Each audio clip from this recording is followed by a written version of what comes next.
Mega DSC ద్వారా teacher post భర్తీ చేస్తామన్నారు సీఎం చంద్రబాబు. స్కూళ్లు జూన్లో రీఓపెన్ చేసే నాటికి కొత్త టీచర్లు వస్తారని తెలిపారు. డిఎస్సి మన పిల్లల ఉద్యోగాల కోసం మెగా డిఎస్సి పెడతానని మొదటి సంతకం పెట్టాను.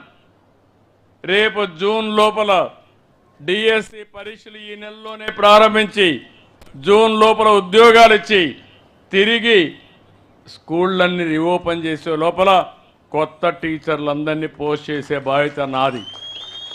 ఇంకో పక్కన మీరు చూస్తే డిఎస్సి జూన్లోగా తల్లికి వందనం అందిస్తామన్నారు సీఎం చంద్రబాబు. ఇంట్లో ఎంతమంది పిల్లలుంటే అంతమందికి కూడా ఇస్తామని తెలిపారు. మొన్న ఉగాది మళ్ళీ నేను రేపు ఒక మాట చెప్పాను. తల్లికి వందనం మేలో ఇచ్చి జూన్లో మీ పిల్లలు స్కూలు పోయే లోపల తల్లికి వందనం ఎంతమంది పిల్లలుంటే అంతమంది పిల్లలకు ఆ డబ్బులు ఇస్తానని చెప్పాను. దాన్ని నేను కట్టుబడున్నా. అప్పో సప్పో లేకుంటే ఏం చేయాలో చేసి మళ్ళీ మిమ్మల్ని ఆదుకునే బాధ్యత నాదని మా ఆడబిడ్డలందరికీ హామీ ఇస్తున్నా.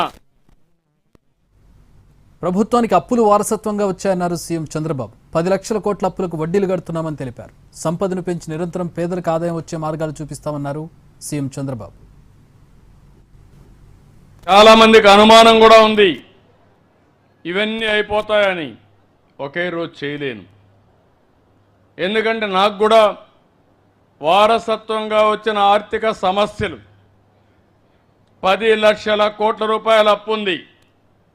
మీకు కూడా 1 లక్ష రూపాయలు 2 లక్షల రూపాయలు అప్పు ఉంటే అప్పుకు వడ్డీ కట్టాలనా లేదా, తిరిగి అప్పు చెల్లించాలనా లేదా, మళ్ళీ సంపాదిస్తే దానికంటే ఎక్కువ మనకు మిగులుతుంది, లేకపోతే గిట్టుబాటు కాదు.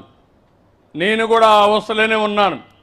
కానీ ఒకటే చెప్తున్నా, నాకు సంకల్పం ఉంది, కష్టపడే మనస్తత్వం ఉంది, రేపేం చేయాలనో ఈరోజు చేసే ఆలోచన ఉంది. అందుకే మీ అందరికి హామీ ఇచ్చాను. సమిక్షేమం చేస్తాను, అభివృద్ధి సుజావుగా ముందుకు తీసుకెళ్తాను, మళ్ళీ సంపద సృష్టించి ఆదాయం పెంచిన ఆదాయం నిరంతరం ఈ పేదవాడికే ఖర్చు పెడతానని చాలా స్పష్టంగా చెప్పాను.